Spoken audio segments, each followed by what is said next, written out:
Well, here I am, the morning after that last road test, where everything seemed to go well enough, but I had a racing tick over when I got back, and a dragging clutch. I've adjusted the cable up. There was quite a bit of slop in the lever, so hopefully that'll sort that out.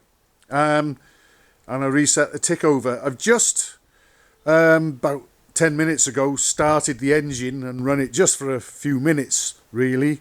It started first kick. I let it warm up a little bit. I've set a reliable tick over with the engine not fully warmed up. I'm going to start it up again in a moment.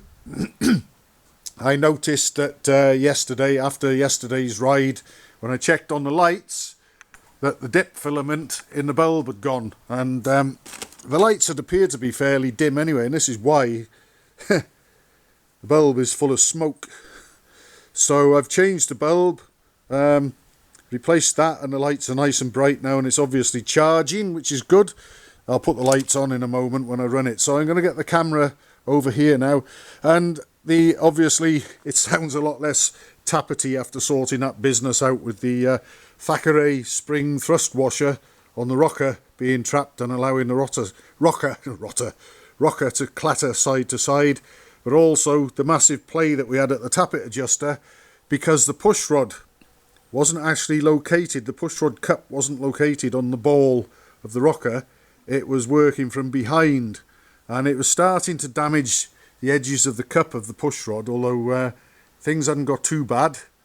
I put it back in, I ran the engine briefly, then rechecked the clearance, and sure enough it had opened up, because obviously there was a little bit of light burring around the edge of the cup, which sorted itself out, allowing the push rod to fully locate with the rocker ball again. So all that's sorted.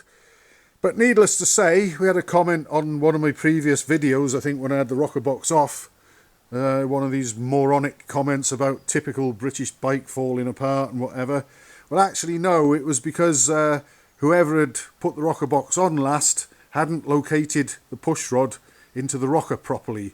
Nothing to do with British bikes being crap or falling apart or anything, but you do get these types that have to sort of stick their oar in and come out with their pointless remarks, don't you? Anyway, enough of that. I don't want to turn it into a rant. I'm going to put the camera down, and I'll start up, run the engine, and we'll have a look at the much brighter lights as well, shall we? So, like I said, this is not a cold start. The engine is warm. I ran it for a few minutes, so I'm expecting it to start anyway and tick over probably. Let's see.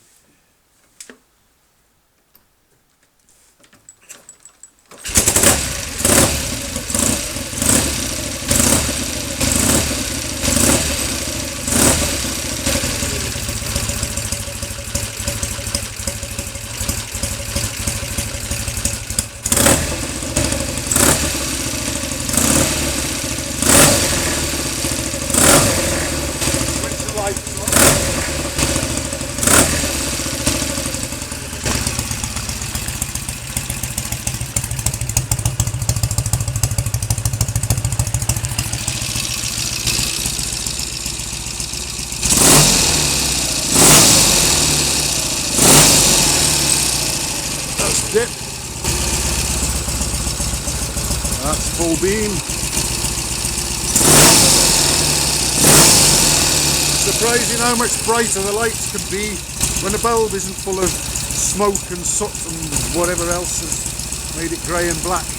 But I think we're at a point now where we can think about letting the owner know it's time to cop up and have his machine collected, and hopefully it can go back to him and he can enjoy it as it should be. One last one. I'll get back up there, I'll stop the engine, and I'll see if we can get the one kick start without touching the throttle. Doesn't matter whether lights are on or off, it runs off a magneto anyway.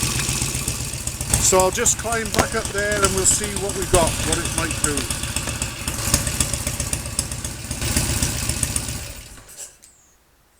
Okay,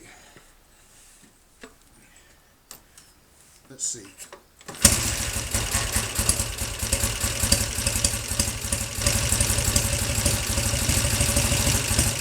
adjust.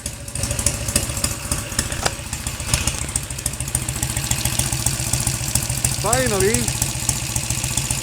I think this thing could just about be as good as it looks. And I've got to say, I really enjoyed riding this.